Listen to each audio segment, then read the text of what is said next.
Dodge, Yahoo, Phantom of the Forest, you Spear, Finger, Fire Dragon, Ohio Grassman, Silver Giant, Bloodless Howler, West Virginia Vampire, Coyote King, Hogzilla, Devil, Dark Coyote Killer.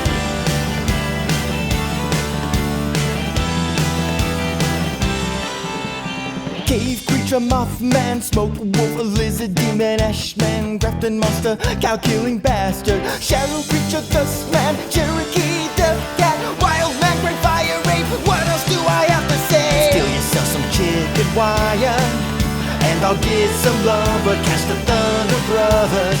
Don't you dare get out of the golf cart.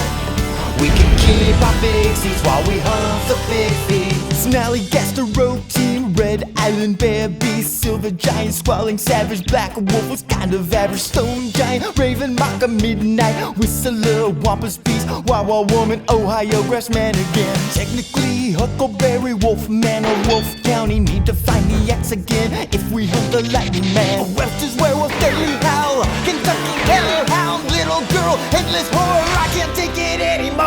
Steal yourself some chicken wire, and I'll get some lumber. Catch the Thunder Brothers. Don't you dare get out of the golf cart. We can keep our big seats while we hunt the big feet. Well, this here's BIGFEETS, the only Mountain Monsters watch-along podcast. I'm Robert Brockway, and you might know me for my cat-like agility and delicate, mischievous prancing, where I put up my little paws like this as I run and scamper. That's me. That's what I'm into. And I'm Sean, baby. At about the same time, Jean-Claude appeared in a minor role in a film called No Retreat, No Surrender.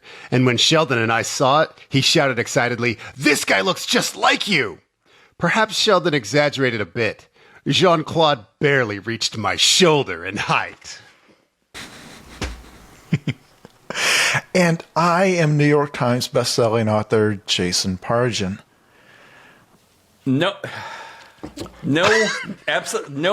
mention of like, well, he was much more handsome than me, but he barely reached my shoulder. Just exactly as handsome, not as tall, was his input, was his feedback. Claude Van Damme comes up to Frank Dukes' eyebrows. We've seen many pictures of them together on his own website, and they don't look alike.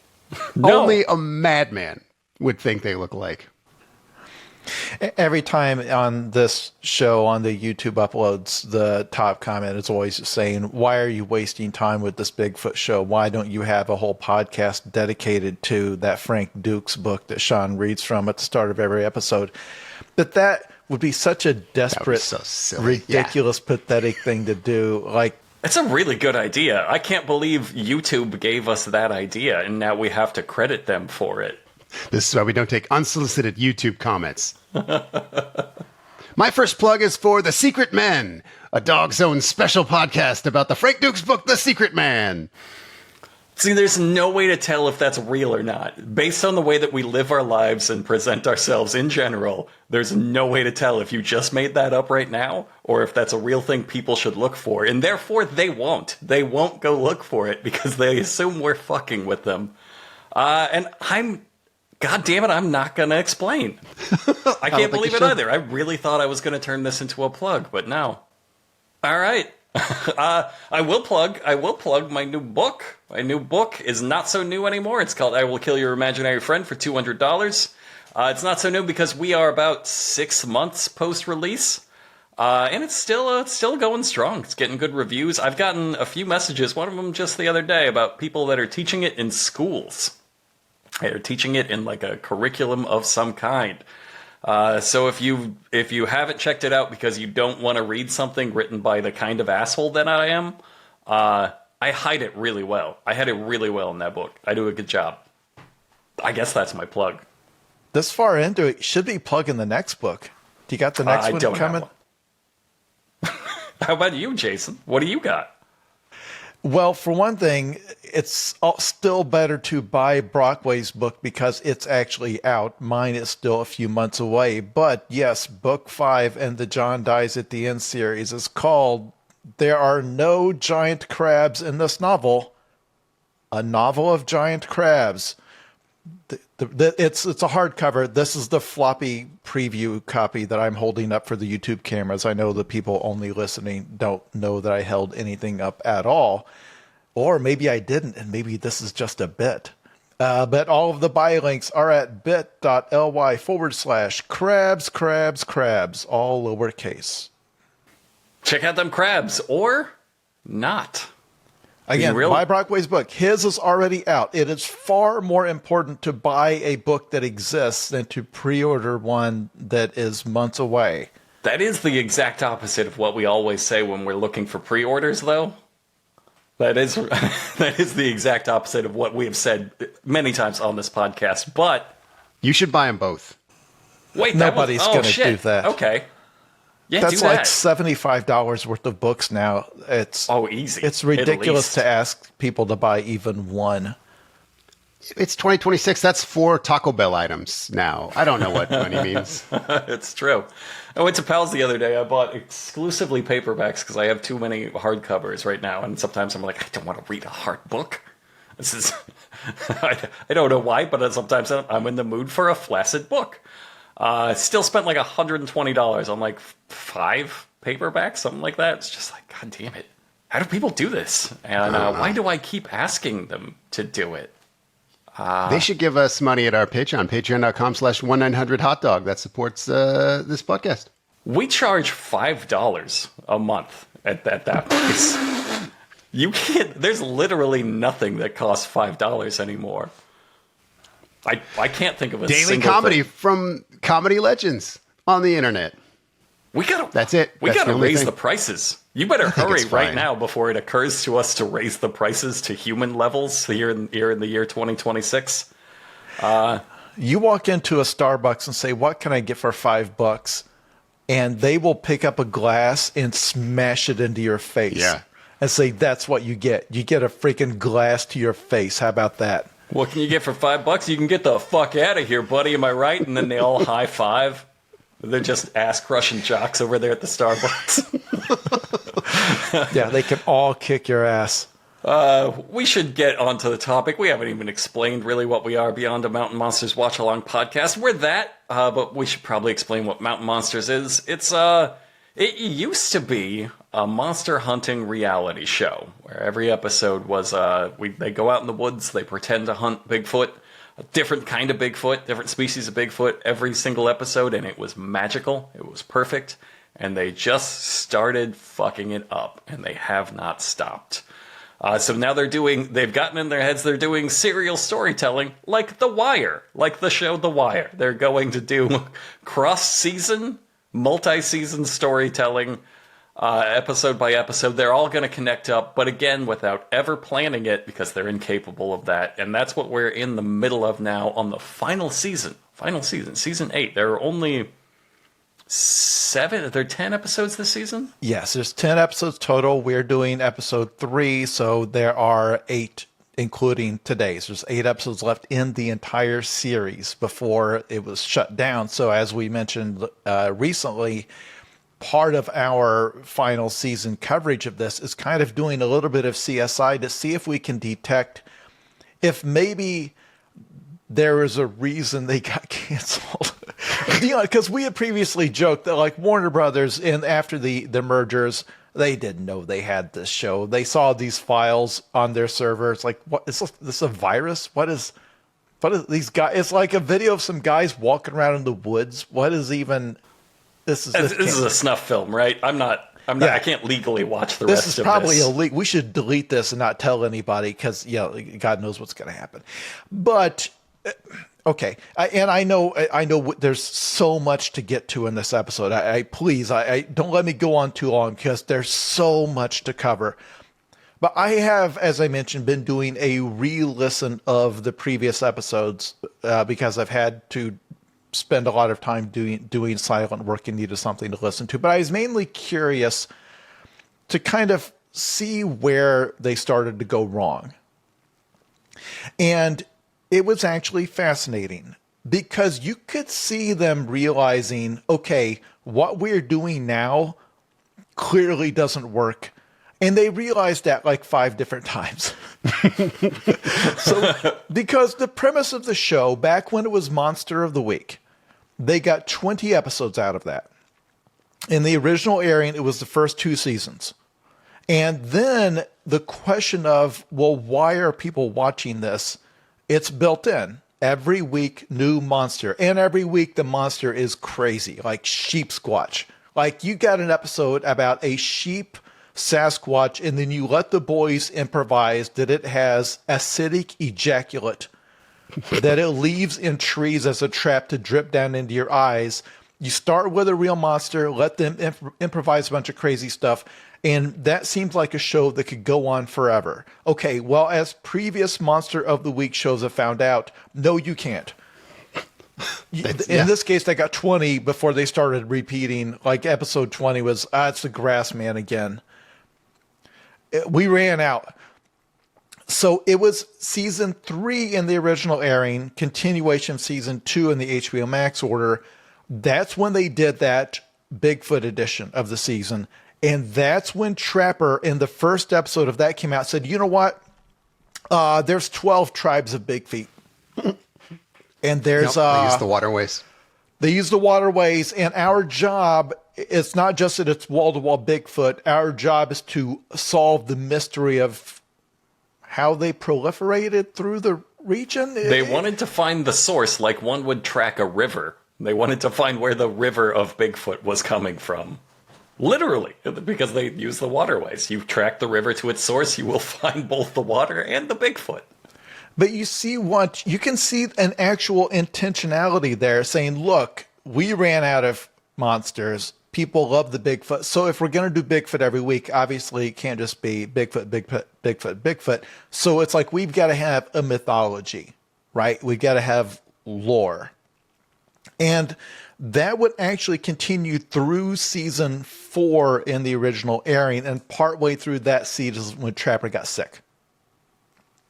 So it was after that we thought that probably Buck had more creative input and started to do the video gamey stuff. That's when he had like the Lightning Man and had to collect the items too. But it was then in the next season, season 5 in the original airing. No idea what the season is in HBO Max order, which mostly has been deleted anyway. I literally couldn't go check. And then it was that next season that they pivoted to, no, the show was about these rival Bigfoot hunters. To where they literally had some episodes where they set out to hunt whatever and never got to it. Because it's like, no, we've got to figure out what these guys, this rival Bigfoot hunting team is. And from that point on, it was almost entirely, because again, you're always thinking like, what's something we can actually film? And you can film people. A guy in a skull mask, a guy in a cloak holding a torch. That's a thing you can actually show on camera. So that's actually fairly smart. And then from there, they escalated to the hunt for the Spearfinger, where humans sent them out on a hunt after this monster gauntlet to unlock the final monster. But the idea was that then you can have an excuse to have people keep showing up. Now, did they quickly forget which tribe of bad guys they were dealing with from episode to episode and what they're supposed to be doing? Yes, of course. They didn't write any of this down anywhere. It all existed only in their heads and only that day. So then after Trapper passed, they have the season we're on now, where as of today, they've decided the show is a comedy. Yep.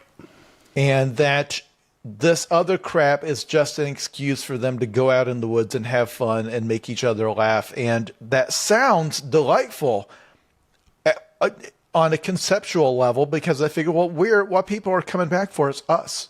It's us. It's Wild Bill. It's Willie. Like, it doesn't matter what we're doing out here. We're just having fun. And I want to caveat it. They have decided to make it a comedy, but only some of them.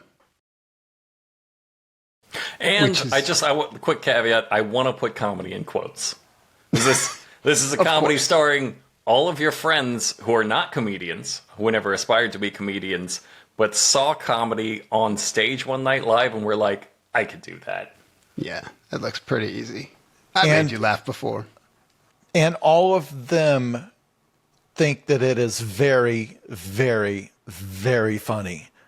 So everybody in the improv troupe is laughing and the audience is sitting there in stone silence. And I want you to imagine that as the experience. And Yeah. it's difficult to watch at times.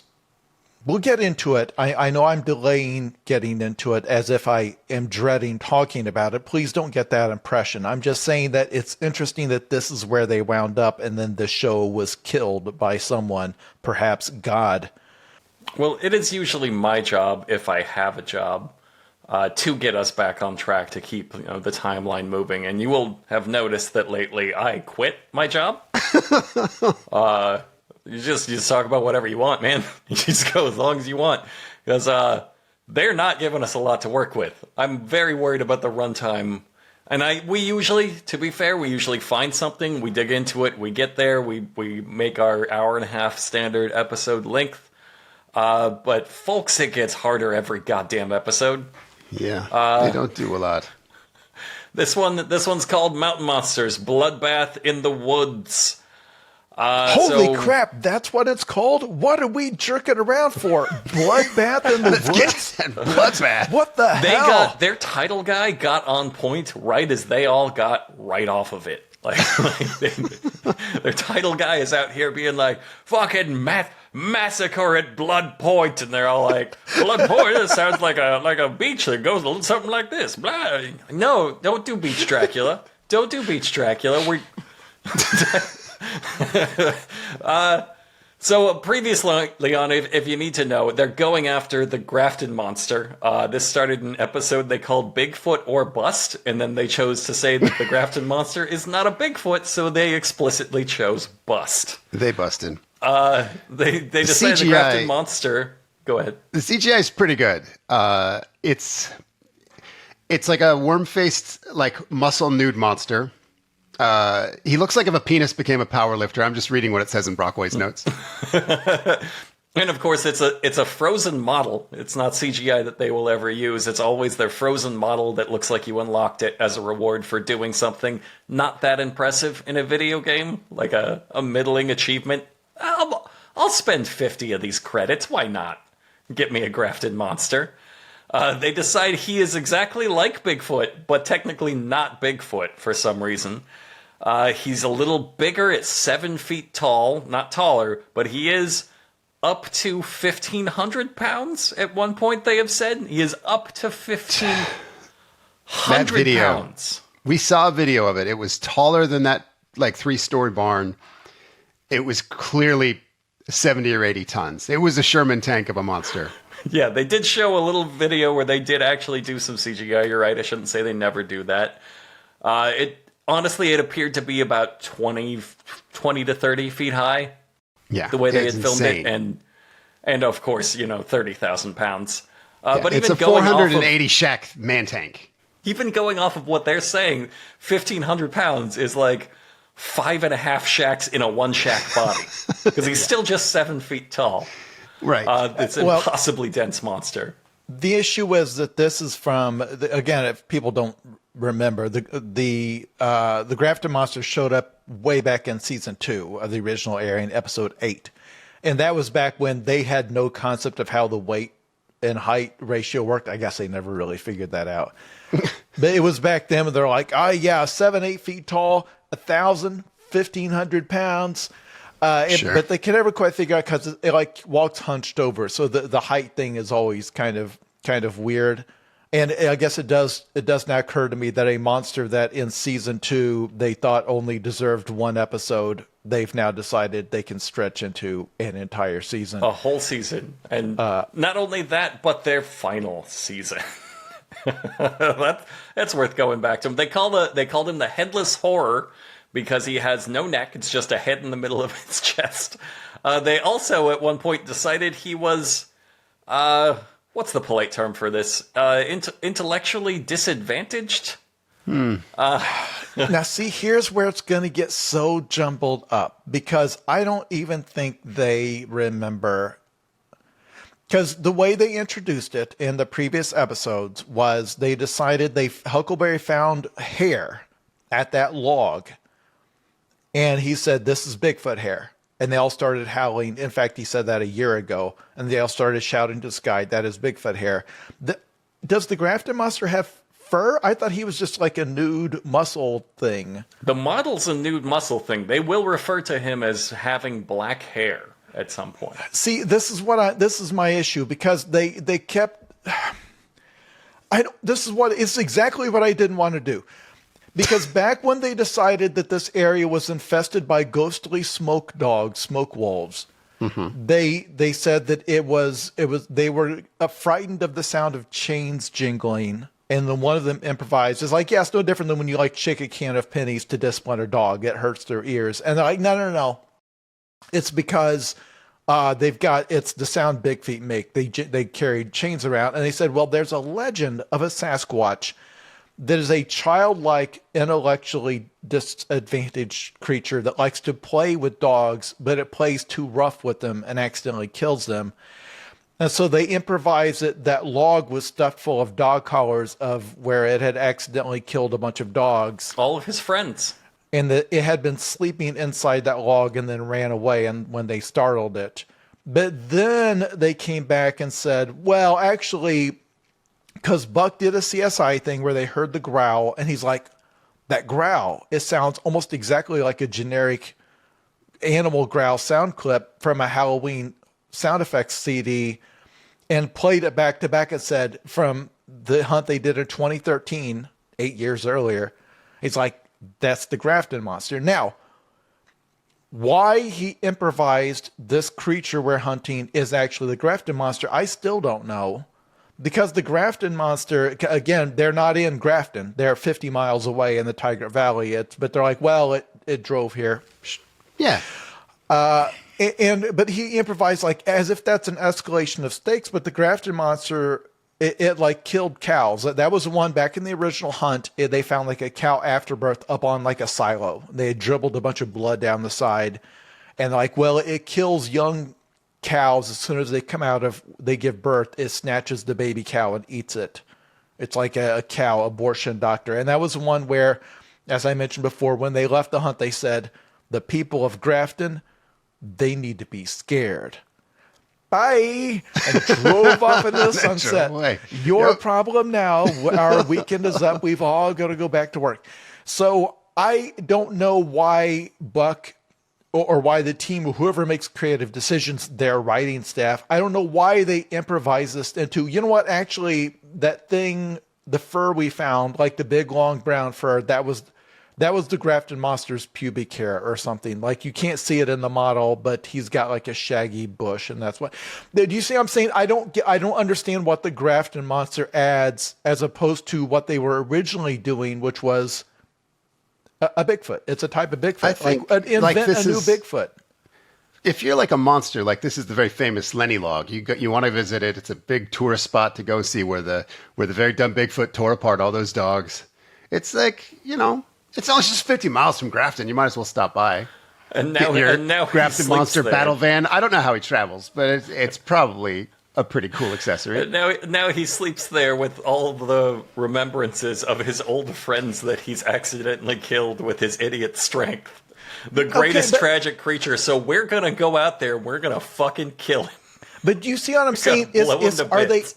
Are they adding the dog playing behavior to the Grafton Monster? They have to. It's the same. There hasn't been another creature. They've decided that this is the creature that I'm going to say yes because I have, because I've seen this episode. I know that they're going to link a lot of dog stuff to the Grafton Monster. So I think we just are supposed to forget about that Bigfoot stuff, or just assume it's a mistake they won't admit to, and that they thought it was a Bigfoot this whole time, and then like, oh, geez, it's Grafton Monster. But shut up, don't say anything. No one will notice. I think this whole time it's been Grafton Monster, at least in their fiction. Yes. All right, I'm sorry. We've still not started the episode. I apologize. I keep doing that. Well, that's all the backstory they need to know for this serial episode story. We'll see how much of that comes into play, because they've also just decided, end of last episode, they've started doing this thing that they've taken from like Korean shows where they just end on the highest possible tension moment. Even if it makes like no narrative sense, it leaves you completely hanging. You're like, fuck, I have to watch the next episode. And so what they ended on last episode was they walked out following the Grafton Monster into the trees, saw claw marks, and just realized, oh my god, this 7-foot tall, 1,500-pound monster is an aerial predator. He fights and leaps from the trees with impossible agility. The trees, they don't even shake with his movements. You can't hear him leap from tree to tree. He's also a ninja, a 1,500-pound ninja. And that's where we jump right in. We jump right in. Grafton Monster's up in the trees above them. They're in full panic mode. They're all chattering, and Willie says, "He likes to feed above, boys. He likes to feed up there." Like, how did you know that? Where does that come from? Because you just found out he likes to leap through the trees. There's some real inspired tree gouges from their claw guy. Like they're like, I see the claw marks, and it's like someone went in there with their pocket knife and really gouged. Okay, but give them credit, marks. because in all the previous seasons, they would go through and just make one scratch with a pocket knife, and we would make fun of them so hard. Yeah, they really went for it now. Also, Willie's also kind of calling out the action. They're doing that thing they do in the show where they'll just point at the shadows and say, "Oh, he's doing this now." So Willie's like, "Oh, he's back down on the ground, boys. He's back down on the ground." And then they're back in the trees. And you never know because you can't see it. The cameraman can't catch a shot of it, but Willie is there to like call it out. It's just a, real nimble, silent 70-ton ape. nice little meta moment where Wild Bill says, "That cow-killing bastard," which was the title of the previous episode, but nobody said those words in the previous episode. So it's like when they were doing the assembly on the edits or whatever, they're like, well, this scene will be in. Like, this is the end of the previous episode, right? Like, that'll be that moment. It's like, oh, no, we're going to chop that off and put it as the start of... The previous episode is going to end in mid-sentence, so it's like, well, okay. Or maybe they just didn't know the title guy was going to call it that until after they finished filming. They're like, that fucking rules, title guy. I'm going to use that. Yeah, that's pretty good. We should... So they also... Willie's calling out the action. Now he says he's backtracking. So they decide that the Grafton Monsters led them into the woods to jump around the trees and then go back to kill some more cows. And Buck, like, switches on. He's like, "Kick off your lights, boys. Time to go IR. We're not stalking no more. Now we're hunting." Oh, my God. And, what's the fucking difference? What does it mean? What does yeah, that mean? those are synonyms under any circumstances. But I think they had just seen 1994's Surviving the Game, that Ice-T manhunting movie with Rutger Hauer and Gary Busey. Gary Busey has a psychiatrist, because there's a scene in that where he turns around and they're like, "Oh, no one's ever fucking thought of that before." So this is a bit, maybe I'm wrong, but sometimes you can really see their inspiration, and their inspiration this time was the Ice-T Most Dangerous Game movie that he Absolutely. I couldn't agree with you harder. I love that movie. I've seen it a lot of times. They're 100% doing Surviving the Game. Where, like, saw that my too. God, he's turned the tables on us. He's turned around. Yeah. And then Huckleberry, afraid that Buck is going to get the trailer line with that, goes to camera and says, "This Ames team, we're going to run this son of a bitch till its tongue hangs out. And I'm going to kick that son of a bitch's ass from the Tiger Valley to the gates of hell." It's just He did get it, though. amped beyond He did get the reason. sizzle reel. He managed it. Which, by the way, was 1 minute prior to this, so you hear him say it in the reel at the top, and then you immediately hear him say it again. Not a lot of build-up for that. And I one, would love but it he if he got just continued to say it every 2 minutes for the rest of the runtime, just over and over again.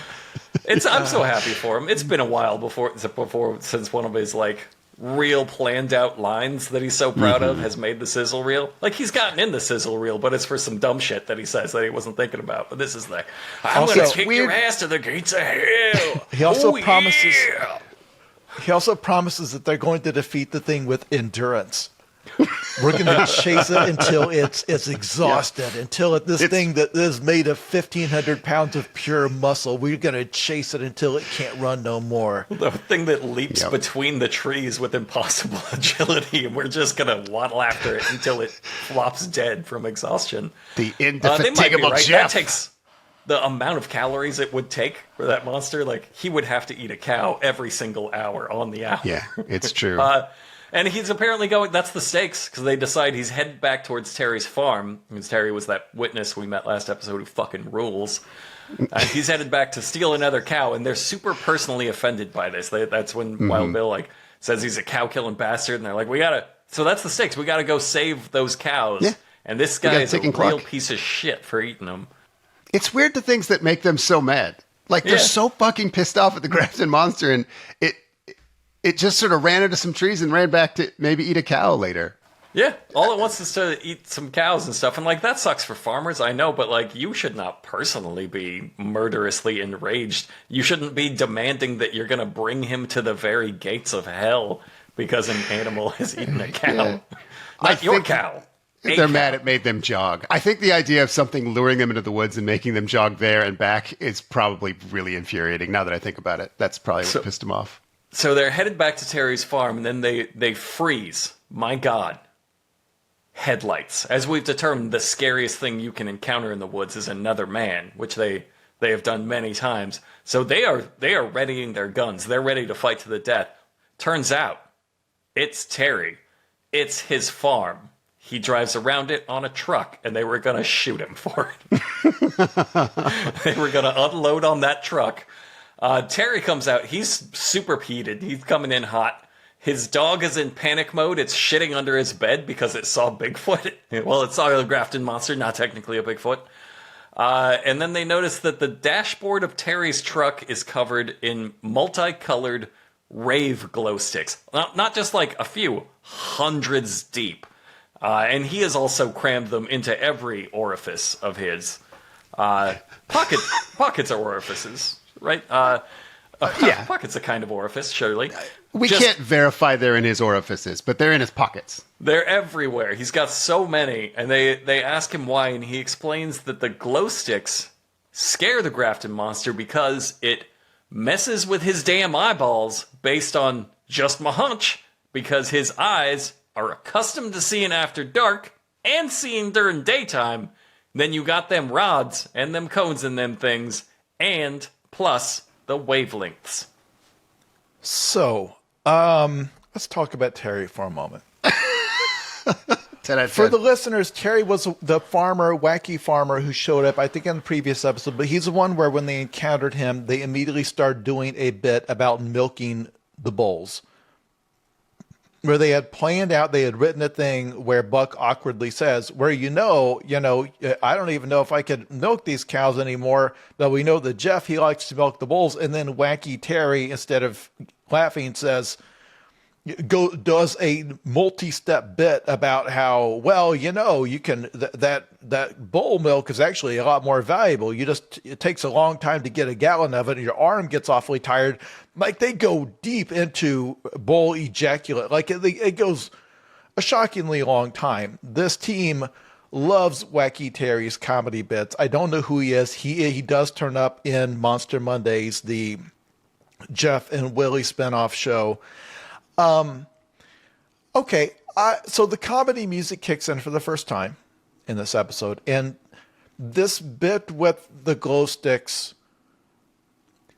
imagine how long you think that bit should go, and then multiply that times 374. Like, they just keep cutting. Like, they have him do a thing to camera where he's got him stuffed in his pockets and he's dropping it. It's like, oh, I'm dropping him. Oh, these glow sticks, blah, blah. And they'll cut back and they're still talking. Then they'll cut back and he's still doing it. And they just keep going. And again, this is in the middle of this hunt. Like, oh my God, the monster's heading toward his farm. Let's go. And everything grinds to a halt. And this is the show now. I get it. Maybe other people,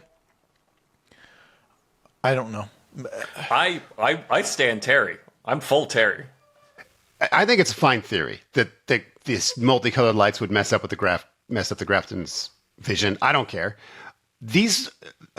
But for these guys to think it's a bad idea, these are the stupid assholes who thought dressing up like an Indian was a witch's weakness. And when it turned out that it wasn't, they still left it in their TV show. Like, a glow stick being a creature's weakness is not something they should find ridiculous at all. They just met the ZZ Top paladin who's like, yeah, you wiggle your Hot Topic chain at it and like it runs away. And they're like, oh, it's fucking cool tip. Thanks for the tip. They forgot about it, but they thought it was real. They treat Terry like such an asshole during this. While he's doing, they don't play with the comedy bit. They all freeze and they give a lot of, okay, that happened kind of reactions. Yeah. Over and over Terry. again. They keep cutting back to Buck like, oh, okay. Okay. He's holding a shotgun. Show him at least that much respect that he might kill you if you make fun of him. Well, first of all, I love Terry. I think he has more screen presence than the entire team combined. I would watch the Terry show. If we're doing spin-offs, spin off the Terry show. I want to see him run this farm into the fucking ground. But also, here, hold on. This was good storytelling. He's trying to give them something. So, like, they dismiss and mock them, but if he shows up, like, if this episode was Terry shows up with all these glow sticks and they're like, all right, buddy, whatever, because of his eyes and stuff, and then slowly we put together that he's actually, like, weak to multicolored lights for some reason, then you have that, like, redemption arc for the fool character. That comes back at the end, which is a beloved trope. Like, oh my god, he was right. Now we all have to put fucking glow sticks on our shotguns, put our glow sticks on our hands and run through. Oh no, we have to have a glow stick battle in the woods at night. This visually stunning fucking battle scene that we could pull off for no money. Let's mock that guy. Mm-hmm. They start to do that a little bit, but I don't think they ever quite get there. And Terry, God bless Terry, he gave them gold. He gave them a whole story arc that would have ended with a fucking John Wick battle scene with them all strapped up in glow sticks fighting something in the middle of the woods at night. And that would have kicked ass. So, this is not on Terry. This is on them. This is on them for going, whoa, that happened. There's a weird tone shift here, too, where they suddenly, after all this stupid comedy failure that goes on way, way too long, Jason's right, it's 374 times longer than you think, they give him their, like, earnest word that they will get rid of the Grafton Monster. And this kind of pissed me off, not just because, hey, I thought we were doing jokes, but because these men have lied to every person they've met, like in the fiction of the show.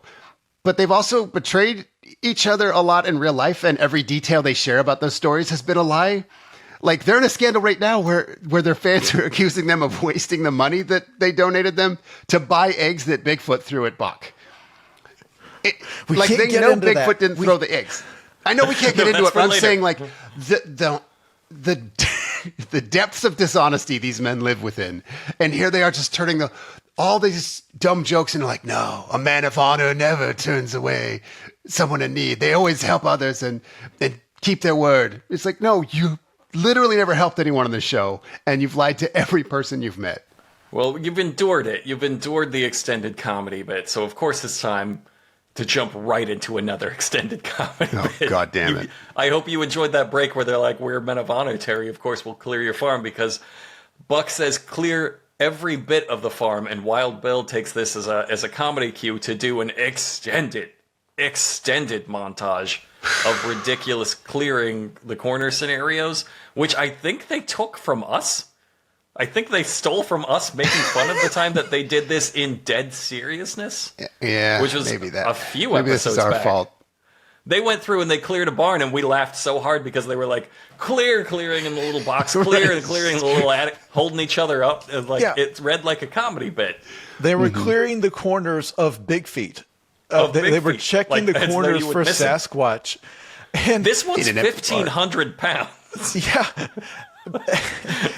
But the comedy music kicks in again for the second time in the episode. We're like 5 minutes into the episode, and then like again they break out of the reality where Willie starts talking to camera, like, well, Will's clear or Wild Bill's clearing everything. He's clearing the refrigerator. Cut to Wild Bill clearing the refrigerator. He's clearing the freezer. Cut to Wild, and they put a camera inside the freezer so he can open it up and mug up the camera like, no Sasquatch in here. It's just a new camera setup for it.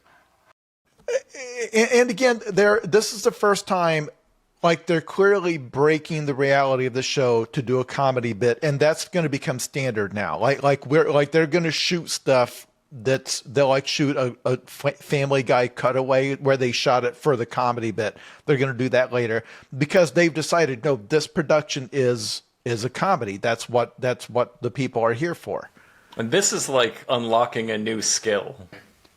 Like having Willie come in and lampshade it by explaining exactly what he's doing, as if like we can't see, right? Like this is like jokes explained for the disabled. It's I don't know. He's looking under stuff for something the size of like a third of a Godzilla, and you're like, okay, that's stupid. But it's like 10 times more. You're like, well, okay, yeah, like what the fuck? I don't know. So Buck's team isn't doing comedy bits. Buck understands now that what they're dealing with is a 1,500-pound, 7-foot-tall aerial monster. So his team, he tells Jeff, and they mostly start concentrating on the rooftops, like goons watching for Batman to swoop down. Like, watch the skies. Watch the skies. There's a fucking Bigfoot up there. And they both teams, they're separated. So Buck is outside heading away. They're in this barn or outbuilding. And they both simultaneously decide to start hearing very tiny pings, like a little ping, like a bolt fell on a tin roof, and they're like, my God, that's that 1,500-pound Bigfoot up there on this decrepit roof, making one tiny ping. We're in Maybe trouble. This is what I'm talking about, is that they still want us to think there's a creature they're fighting. And so it's this guy's clearing a refrigerator for a giant monster, and everyone else is like, no, giant monster's here, we could die. So it's like if there's pro wrestlers and they're having a tag team match, and then one of them just turned to the crowd and said, hey, everybody, we're not really punching each other. I'm going to fart in this bag. And the other three guys are like, no, we're doing like a thing. We're doing a different thing. Nobody agrees on what they're doing comedy-wise. I don't know. I'm not explaining it very well, but I find it very frustrating that they're not even on the same page of whatever stupid shit they're doing. They're also not on the same page in terms of what the creature is doing. They separately are in two totally different parts, and they both are like, oh, it's right above me, because they didn't coordinate on, well, we're going to go out here, but you're going to be the one to find the creature, and then we're going to come running when you find it. It's like, no, they both are. One team decides he's at the top of like 100-foot tall silo. Buck's team. Buck pretends that he's scaled a 90-foot silo and busted the top off of it, presumably to live in there like a wizard. He checks like the little nubs on the side. He's like, oh yeah, he probably used this as a ladder. It's like, no, he took one step and he's there. He's that big. Willie's looking around like he's the size of a cat. He's like looking under hay bales, and he says, that big bastard. So we're not even getting the same message from the one guy. I don't know. So they suddenly hear Buck's team hears another very small bang on the roof. Just a little ping. They make sure you just hear a single ping, and they think, okay, now the Bigfoot is running atop this, I think it's a covered feeding trough. And it's a low tin roof over a feeding trough that looks like it couldn't support a single member of this team. They decide the 1,500-pound Bigfoot is just racing, tearing ass to the end of that. They all start running under it as if to keep up with him. All the cows start going nuts because, again, there are men in the middle of them in the middle of the night screaming and waving guns and flashing lights, and they get the cows to stampede very dramatically, which probably actually does kill a few of Terry's cows. No, they do. They make the cows panic. Like, they make them start running to get a cool shot of them running alongside the panicking cows. I actually did not approve of that. I realize I've probably eaten some of those cows. They're all destined to die, but still, that's at least feeding people. Yeah, they died to provide you nourishment, not to provide nourishment for a monster hunting bit. It's also the first time cows have ever panicked on this show, and probably the 20th time they've told us the cows were panicking, where they're like, oh, something's got them all riled up. If they're going to make something authentic, it's like, no, we need to really be upsetting. We need to be distressing these animals for real. We've got to bring it for the audience. It's like, that's got to really hurt these cows, man. We can't fake. But by the way, Brockway, we've been doing this for how many episodes? 70 some? 76. This one is. You just said something that made me realize how that I should have been angry about up till now, but I really never thought about, which is that sound design could be done for no budget, aside from hiring. Like, really good sound design could sell a bunch of these scenes. Like this, like the sound of that, something that weighs 1,500 pounds stomping across a metal roof. If you actually had somebody give you that sound that they're reacting to, that could actually completely, because many low budget horror, that's all they do. It's excellent sound design and it works wonders, and it never matches what they're reacting to. They've got the same branched snapping sound that you're going to hear 8 times in this episode. I don't want to use the word lazy. I know everybody's trying their best.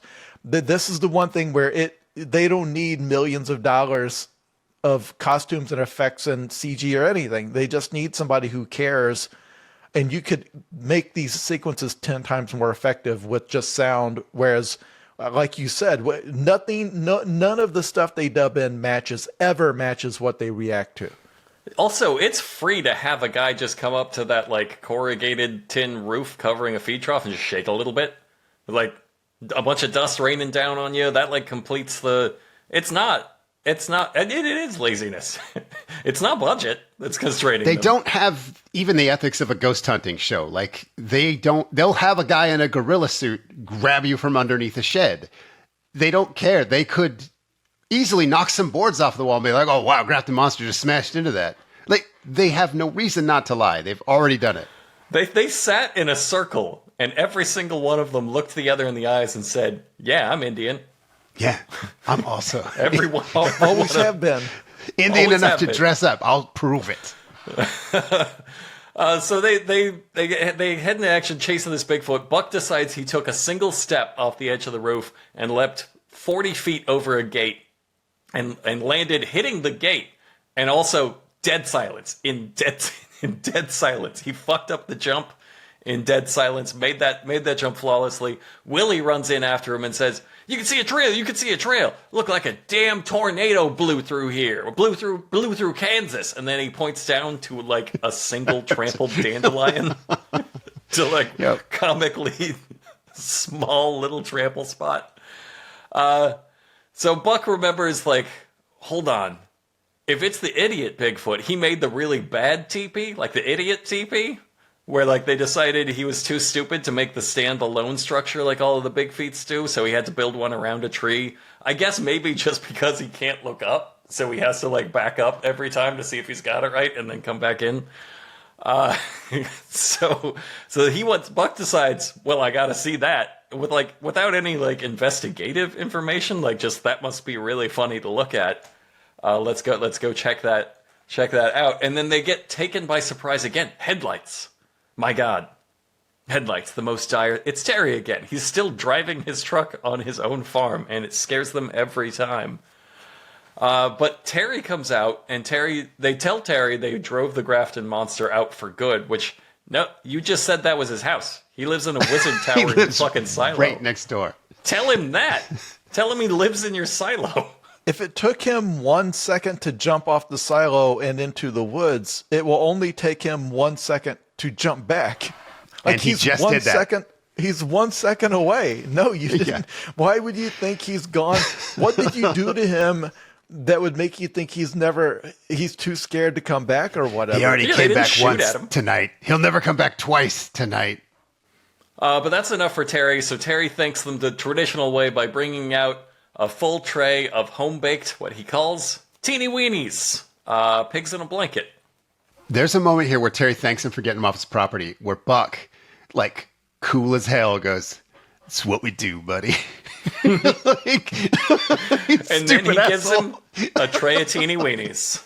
Okay, and again, you guys are making it sound like this is just something that he came and pulled this out and gave to them, when in reality, the comedy music kicks in for the third time in this episode, and they stretch this out. They mention the glow sticks again. Oh, he coming out of his truck. Oh, he dropped a glow stick. Buck says, "You dropped a glow stick, Terry?"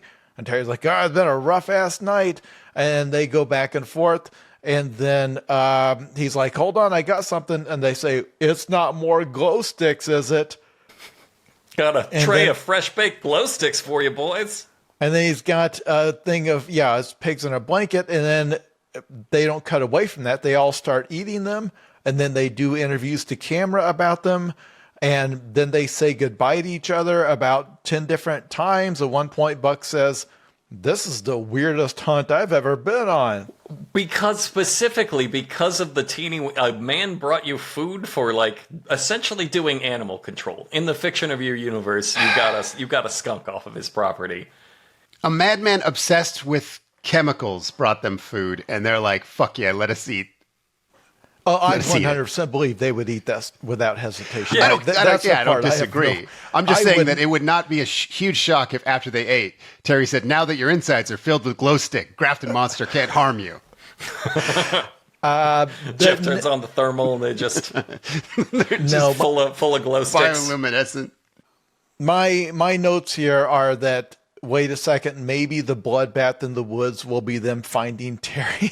Because it's not, to be clear, if the actor who plays Terry is watching this, I realize you were playing a character you were asked to play. I'm saying that the way they edited it, okay, you know how you thought you were doing multiple takes of a joke and you assumed the editor would pick which one? Okay, they left all of them in.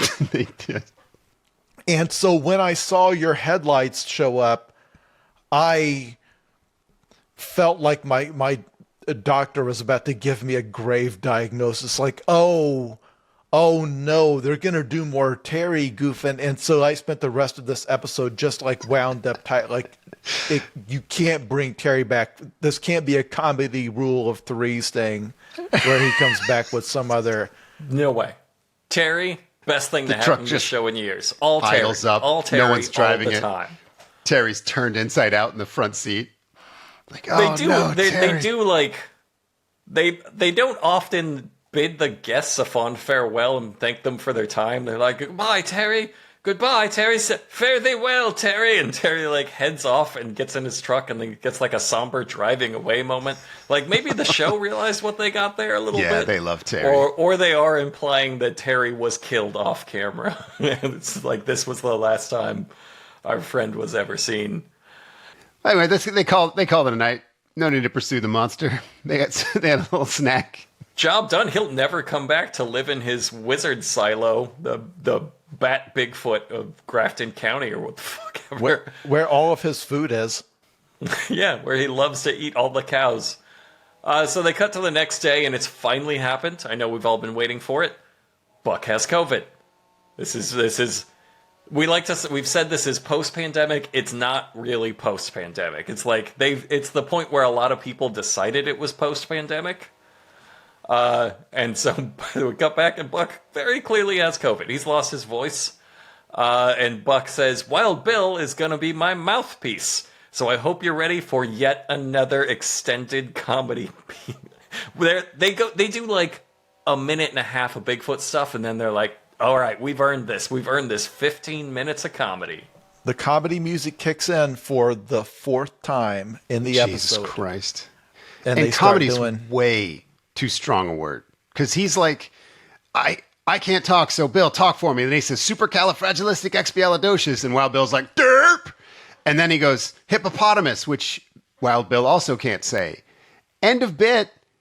No third thing. They don't actually have him talk. Yeah, the comedy rule of zeros. He doesn't like the whole stated purpose. They don't do. He doesn't speak for him. But what you're not mentioning is that the entire team howls with laughter, right, for a long time after long. every stage of these bits, and that shouldn't be annoying to me because I'm happy that they're having fun, I guess, together. Are you? I don't think you are.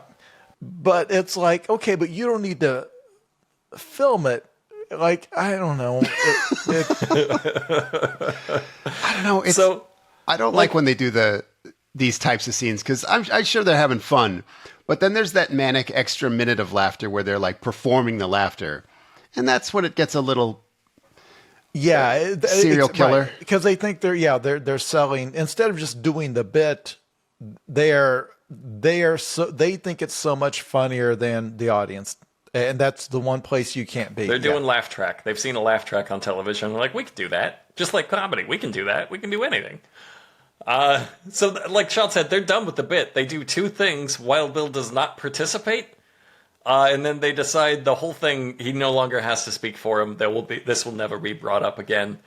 They have to go show Buck the idiot teepee that the non-Bigfoot made, because there's something wrong with it. And Buck says, okay, but we have to be careful because this thing may not be nocturnal. And he specifically says, I don't think this creature has a bedtime.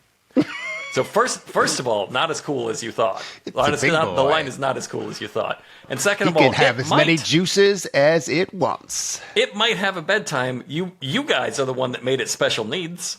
And third of all, you've just said out loud, so there's no reason for us to do any part of this at night. That would only increase the danger to us. This thing, it could come out perfectly during the day. So just keep track of that. They do a shot here where they line up in a perfect horizontal line and they stare at the idiot teepee and the camera like moves around them. They just do it over and over from different angles. And then when you're like, as I finally noticed, like, Jesus, how many times are they going to do this? It cuts to Huckleberry saying, we're just a bunch of fucking dumb idiots staring at a fucking stupid pile of sticks. And I'm like, yeah, I noticed. Why are you telling me? He says that he's trying to do the Jurassic Park. He's trying to be like, we're all distracted by this, when really, I know for a fact that Grafton Monster is just out there. He's just out in the woods, like just beyond us. And Buck rolls with that improv and says, like, the only reason he hasn't charged us is because he doesn't know we're here. And they've been out here just hollering and screaming, tromping through the brush. So, like, again, this is not a very competent Bigfoot. You're never going to believe this, listeners. But after they've decided, they've got the drop up. They all have all their guns. They have all their equipment. The thing doesn't know they're there. They have all the advantage. So they decide to go home. Get the hell out of there. Time to get the fuck out of here. We've determined he's right there. It's daytime. We can see him. We have all of our guns. Time to just leave. But I think... What circumstances are they waiting for if these are not them? Okay, we need to stop and talk about this because I think the listeners, what we just described makes no sense. Because they're like, okay, they were there at night. They talked. They saved Terry's farm. They came back the next day to do what? Like they went back to the stick structure, but they knew that was there already. Remember, the stick structure has evolved. They have said, my God, he's added more sticks to it. And then when it comes to what that might mean, Buck says, Grafton Monster did that? And Huckleberry says, who knows? And then they don't talk about it anymore. Yep. I think it adds a stick every time it runs away from 5 idiots. It's like, you need to tell us one more notch on the teepee. What do you think you're implying? Like, they're trying to imply some sort of mystery. Right. What is the implication? Do you think another Bigfoot did that?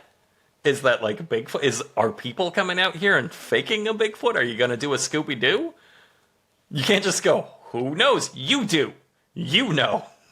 And the only other thing they noted in that hunt was like, well, look, there's a trail from this thing to Terry's cow farm. So he could get on that farm and eat those cows potentially. He lives there. Yeah, so it's like what, and then they go home. Like Sean said, it's like, all right, yeah, that stick thing's still here. It's got some more sticks on it. Done. Mission accomplished. It's like, what was the mission? What was the mission that you accomplished? Your day is over. What did you do? What did you find out that advanced the plot? What raised the stakes? You almost died to this thing the night before. It chased you through a silo. So you found the stick structure. It's still there. It got some more sticks on it. Okay, so he's still building it. That's what that means. And then, all right, scene done. We have progressed the plot. And then the goddamn idiot, after they get the drop on the Grafton Monster with all their guns and they leave, he has the balls to say, "It's time to kick this hunt into high gear." Like, no, it's the opposite of that. You left. I do like. I think in the fiction, what occurred to Huckleberry right then is what they were doing, which was standing out there in broad daylight in the middle of its territory, grouped into like a tight circle, which like we've been playing Destiny again. You see a bunch of mobs in a tight circle, you're gonna use your big stomp. You're gonna use your big aerial Bigfoot comet hero landing stomp and just wipe out the whole thing in a single move. He's like, gonna get a trophy off that. I know that feels good. That feels trophy's really gonna pop like, whoa. Kill 5 Bigfoot hunters in one stomp. I never thought I'd get that one. Huckleberry's like, I'm not going to be farmed. I'm not going to be farmed today. But yeah, they accomplished nothing and they left. And they left because Huckleberry has an idea. And this is such an exciting idea. Willie is already privy to it. Huckleberry's introducing them to it. Willie, he starts to say, okay, I got something here. I got an idea. And Willie like sneaks in there and goes like, wait till you guys hear this. Just being a little hype man. Oh my god, this fucking rules. He got it, Huckleberry got it from Trapper's Journal. He pulls out Trapper's Journal where they get their wisdom. And it's on a page called Camouflage is the Key. And what that page says is that camouflage is the key. It's literally like a dictionary definition for camouflage. Worse than that.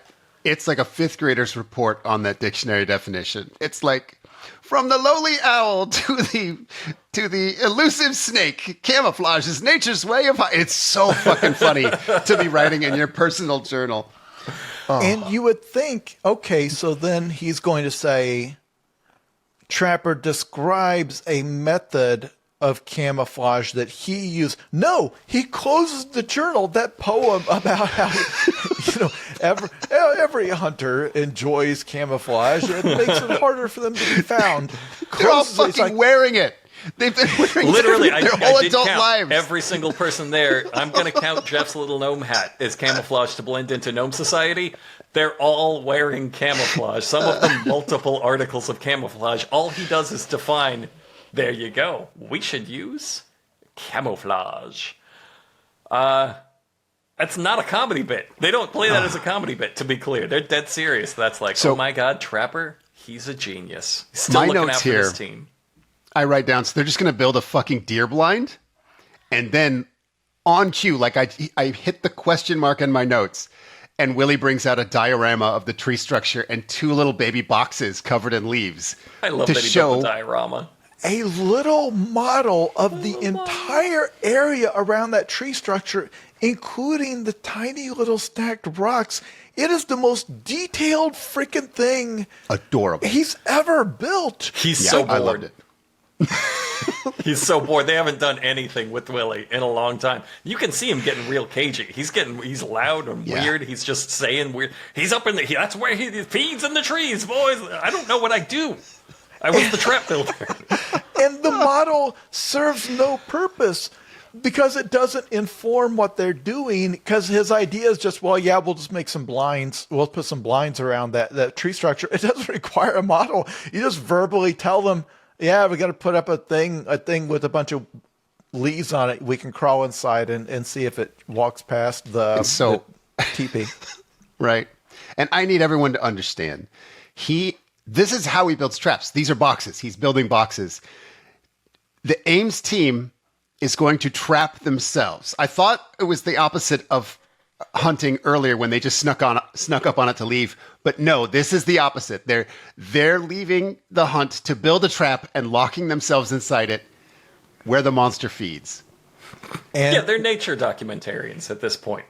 Well, now see, that's the thing. Once they're in the blinds, because they're building these things 5 feet away from that tree structure. So when it comes to add sticks to it, then they will fucking unload on him. They don't actually say what they're going to do. I guess they have progressed from, why are we talking about trapping this thing? Let's just shoot it in the head. Yeah, we're not doing traps anymore. We're just going to fucking murder it. Camp out like a couple of cowards and just shoot it in the head. No. Their stated goal is just to lay eyes on it. 2 of them have said this, that's all they want now is just to see it.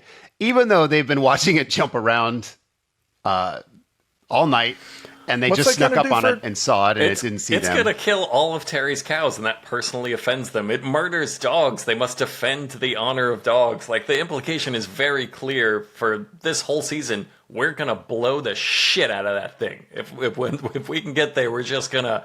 If we could rent a helicopter and just hunt it by helicopter, like, with the most dishonor possible, we would. That's what he deserves. But all of this is just fodder, because then the comedy music kicks in for the 5th time in the episode, and they say, well, with camouflage comes stealth. And the problem is Wild Bill is awfully noisy. And then they go into a comedy montage of Wild Bill doing things loudly, but it's not clips from the show.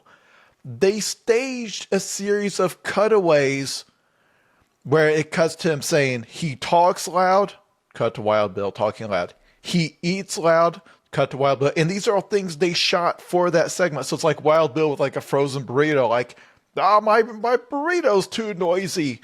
And he even shaves loud. And then he's like got a wacky amount of like shaving cream on his face, and he's shaving himself in the rear view mirror of the truck. It's really The weird. 3 classic loud things.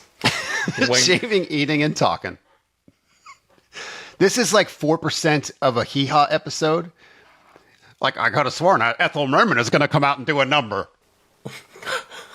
Now I'm doing comedy, guys.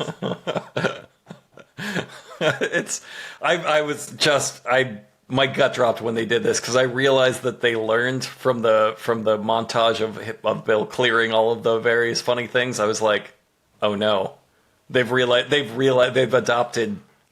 reached the part in the civilization tree where they unlock Family Guy cutaways, and they're like, oh, it's just this from now on, and it is. So the next scene, they've got to go to the trap team building those freaking blinds, which, by the way, they've just got some pallets. Because at that point, Willie's like, no, I built that model. That's what you're getting. It's just got some pallets. I'm going to put some leaves on it. And the comedy music kicks in for the 6th time in this episode. And somehow they get into a thing where Wild Bill says he's got to step up his game.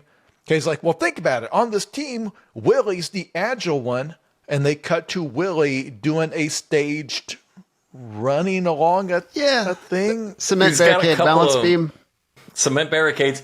And he's running along with his hands up in a mischievous little squirrel pose. And he's just like doing tiny steps and hopping back and forth between the barricades. He's a little kitty cat. Presumably giggling the whole time. Very strange. He says, Jeff Rose, the smart one. So they cut to a staged thing where they're all gathered around Jeff, who says, did you know that a pig's orgasm can last for 30 minutes? And Only when I'm doing it. Jeff, we all know how to fuck, buddy. And like Buckaroo, he's the thin one. And then they cut to him asking Buck how much weight he's lost. Buck says 165 pounds. No jokes. Yeah, good for him. No yeah, joke. not a Does not joke. make a joke. Buck will not be the butt of the joke like the rest of them. Calling him a thin one is it's one of those things that's kind of a nice thing to say, but kind of fucked up also. Like, he's still got some ways to go before you would use that word. But yeah, good for Buck. If he was being accused of a crime and you put out a poster with the description, you would not say, we're looking for a thin man. Sure. About this height. Like, that would not be, like, that's just, but still, he lost 165 pounds. Visibly, that's what I would have estimated.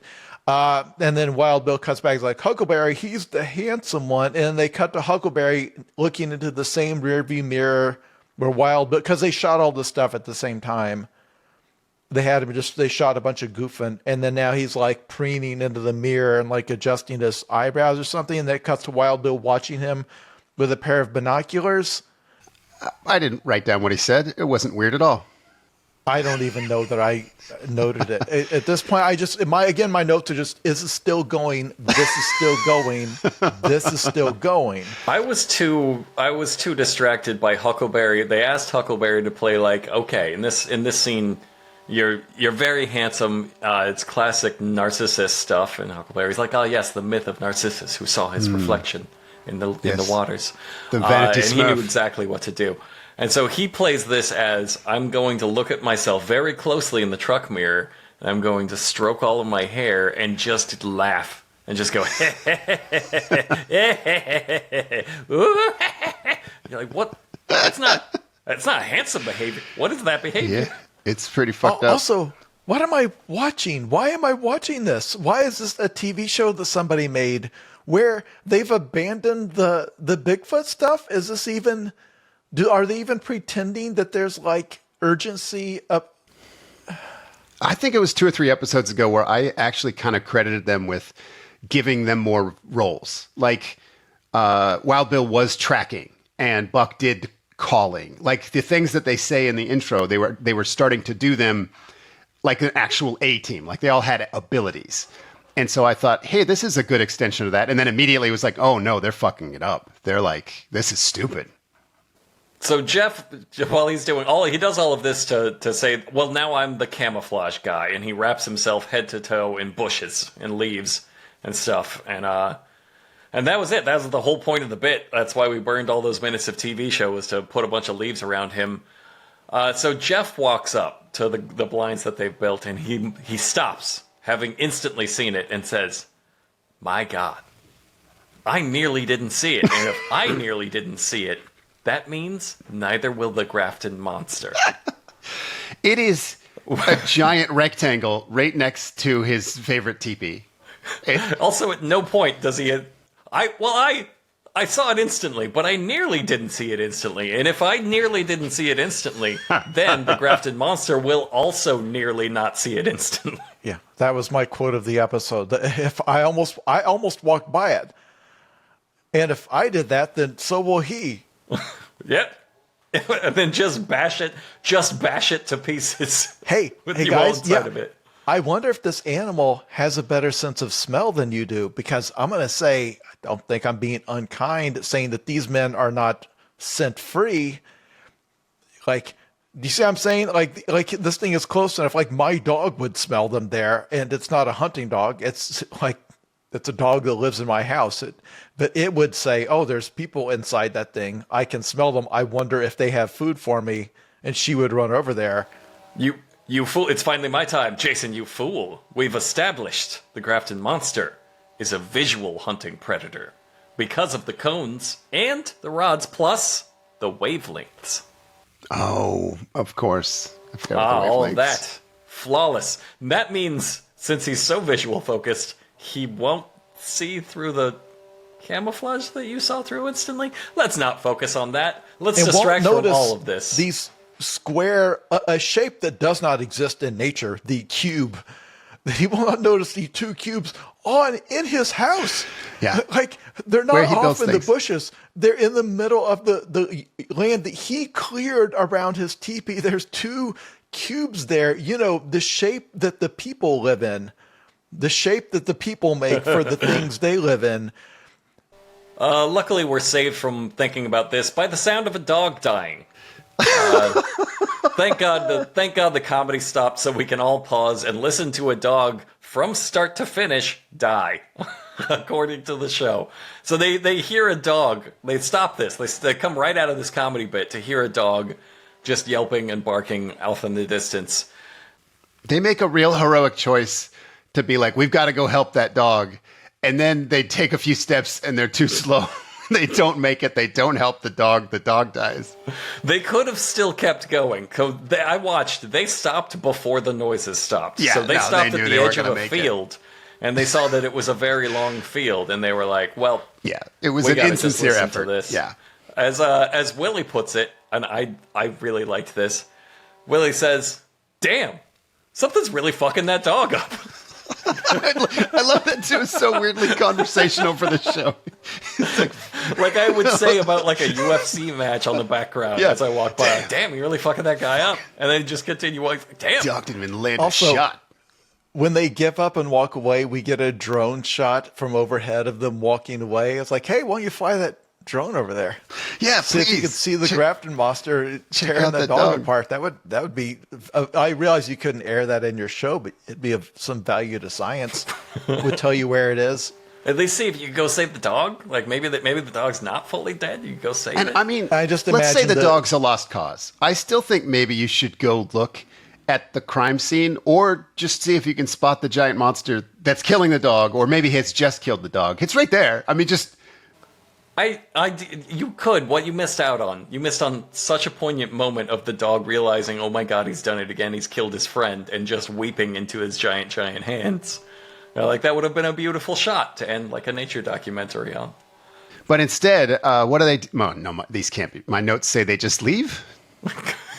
They need to get the fuck out of there. They listened to a dog die. They did no other things. Time to go. They need to go tell Buck and Huckleberry. This is their logic. We need to get out of here. We need to tell Buck and Huckleberry that dog died. And I love the idea of their production crew operating the drone and them saying like, hey, why don't you go fly it over there and see if it's like, no, I only film your failure. I film you walking away. This isn't about Bigfoot.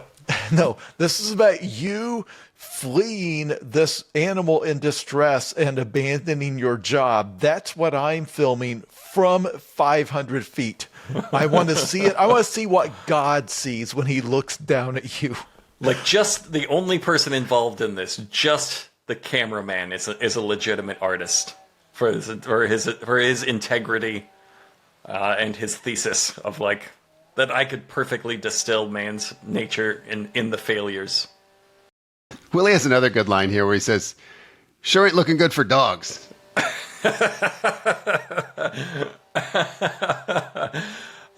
Shit. Okay, so they get the fuck out of there and they meet back up.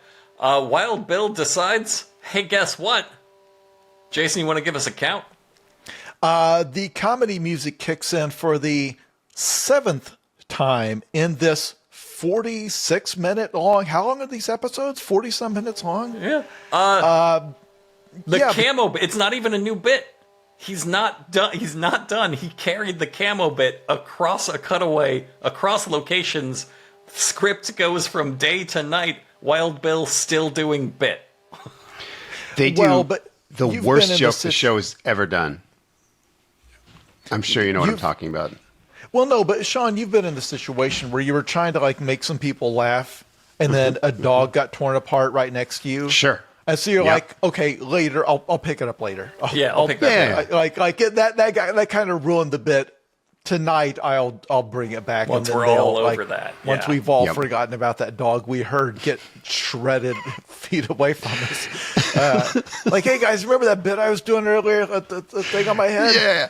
It's the same bit. He hasn't even modified it. He's just got more branches. Like, imagine the dog didn't get torn apart. Like, just, okay. But, like, it's hard to see me behind a bush, right? So, okay, so Jeff, I think it's the worst joke maybe that will ever be. So Huckleberry sees Wild Bill, and he says, "Bill, I gotta hand it to you." And then he takes 5 beats. He says, "You look like a boosh." What the fuck? What the fuck does that mean? They just let that hang in the night. And then Jeff says, "Turn his light on. He looks like a bush light." I truly didn't even know it was a joke, but they lose it. They scream with laughter. They scream with laughter at this. And no, I'm not going to go into it. Nobody wants to hear how angry I got watching the show. It's not rational for a grown man. I'm 50 or 60 years old at this point. It makes no sense for me to be angry at this show that got canceled. These guys lost their show. I'm sitting here mad. But nobody made me watch this.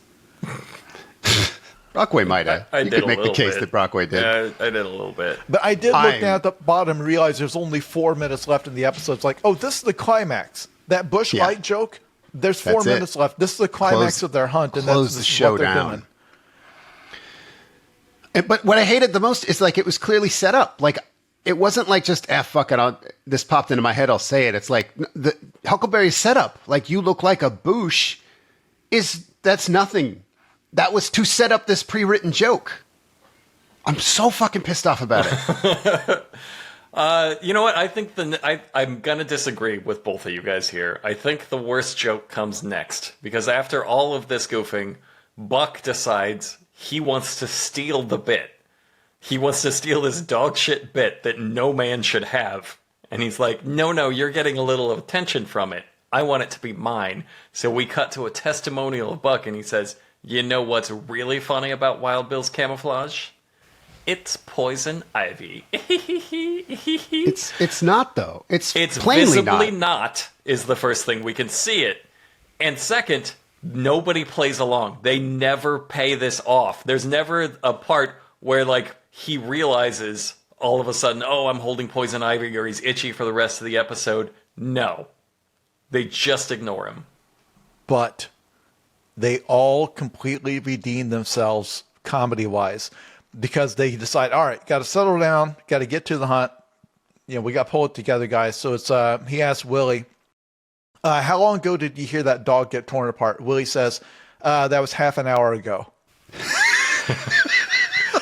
That's how long. 30 minutes. Well, less than that. 20-some minutes after hearing a dog get torn apart limb from limb, and it's yelping and shrieking the whole time. They are doing wacky bush goofing.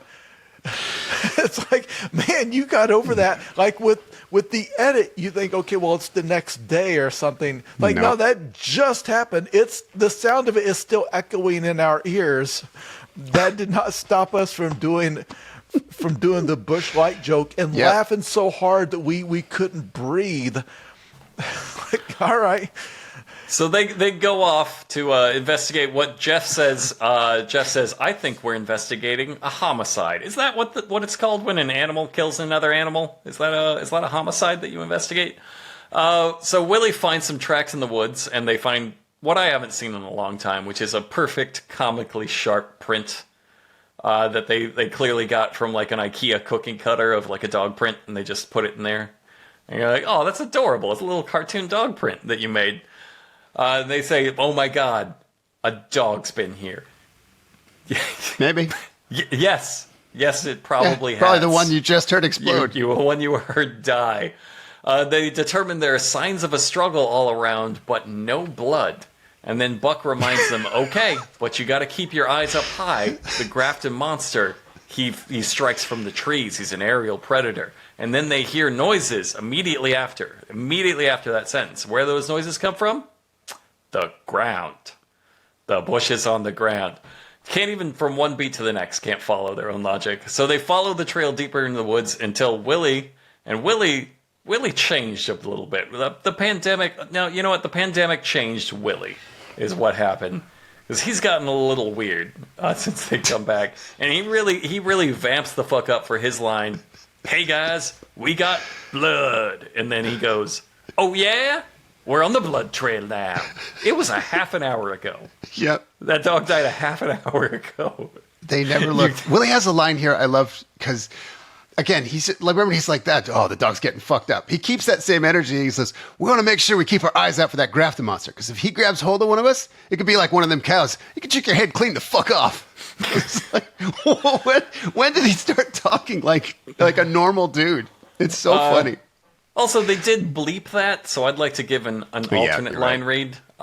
We got to watch out for that Grafton Monster. He could jerk our head, clean that cum off. It's better that way. You're right. That's probably what he said.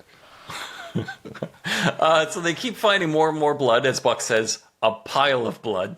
They find, look at this blood, look at this blood. They found a pile of blood, and Buck says, look at all this blood. And then, of course, they smash out, like, hard cut, Korean style, as though this was the most tension in the episode. They thought this was the Korean style, things are too good. We got them hooked now. We gotta go. You're like, also, no, this dude. Episode was called Bloodbath in the Woods. So the titular Bloodbath in the Woods was their teaser for the next episode, because we didn't see any kind of bloodbath. Like, they saw the signs of a bloodbath we're going to talk about next week, but they called this episode Bloodbath in the Woods. I think that's anime titling that they're stealing. Like, I think they're getting into real, like, Asian cinema is what I think is going on. They don't Buck's understand in it, his but they weeb phase. like the titles that just give away everything. Like the title of this in Japan would be "Absolutely Nothing Happens. I Don't Know Why We Made This Episode," and then you watch it and you're like, "Oh my god, that is exactly what happened." Okay, I guess that's the episode. Somehow that's the episode. So Wow. It's time to pick our favorite quote. You know what? I'm gonna go first because we just talked about this part and we skipped over my favorite quote. As they finish off the bush goofing, the second round, the nighttime round where Wild Bill brings the bush goofing back, after they all laugh so hard at the bush light joke, Buck says, "As much as I would love to watch Bill walk around like a talking bush, we don't have time to play that game all night. We need to get on this." I love that they think that he would genuinely love to watch Bill do that an entire night. Just walk around like a talking bush. And also that they specifically by saying we don't have time to play that game all night. He's like, we have time to play it a little bit. We definitely have time to play it a little bit. And that was a very special moment for me. That was And mine. also, it shouldn't be mentioned that Wild Bill then takes all the sticks and the leaves and stuff off of him and throws it on the ground so they can actually do the hunt. In other words, he put all that stuff on purely for the comedy bit. They acknowledge that we're not making fun of the technique he's chosen. He only did all that so he could do the bush light joke. The whole thing was for the bush light joke. I don't know if we focus on why that made us so angry. I feel like we're not explaining properly why all the of whole them thing were was like, for that. There were two scenes building up. If I was reading an Urkel joke book and got to the bush light joke, I'd say this is a very below average joke for this Urkel joke book. I mean, those guys did. The guy that wrote that, he's not just going to go die. Like, he has to keep working. He probably should. If there was a god, he would, right? Checkmate, But Christians. there's not, and he didn't, and that's why they're making this show. Sean, what was your favorite quote? I have a couple. There's one I really liked when they listened to the dog die, and then they're talking about how serious it is, and Buck says, "This is not the first time we've heard dogs getting killed here in the Tigard Valley." And then he continues, "It seems like there's something crazy going on in these woods when it comes to dogs." Probably they keep getting murdered by the Bigfoot. But my favorite, was earlier when they're getting the teeny weenies from Terry. And they're all having fun. They're having the hot dog goofing. And then Jeff gets super serious. And he says to Terry, "Best paycheck I've ever had." All right, Jason. We I think we just skipped over it, but the scene where they go into the woods and they find where Terry had been mauled by the Grafton Monster. And he's like lying in all the blood and his legs have been chewed off. And Terry is like screaming, oh my God, the pain. Put me out of my misery. The Grafton Monster has eaten my limbs off." And then when they circle all around him and they all just start shooting him over and over again. That's the only way they just to put Terry out of unload, its misery. Because it turns out the wacky Terry, incredibly like resilient, but they're like, no, we're going to keep shooting him until we've sent him off this mortal coil. My quote of the episode is, because you can barely hear it at the end because he's like gurgling from the blood and all the gunfire. They just keep shooting him over and over. As he says, "Oh, I can see like a tunnel of light. I can see the afterlife. I don't know where I'm going, but I can see that Hitler is there."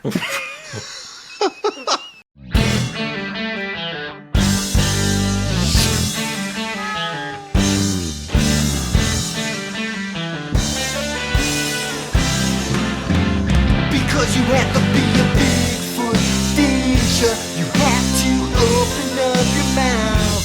You had to be a Bigfoot, didn't you? All your friends were so knocked out. You had to have the last word last night. You know what everything's about. You had to have the white hot spotlight. You had to be a Bigfoot.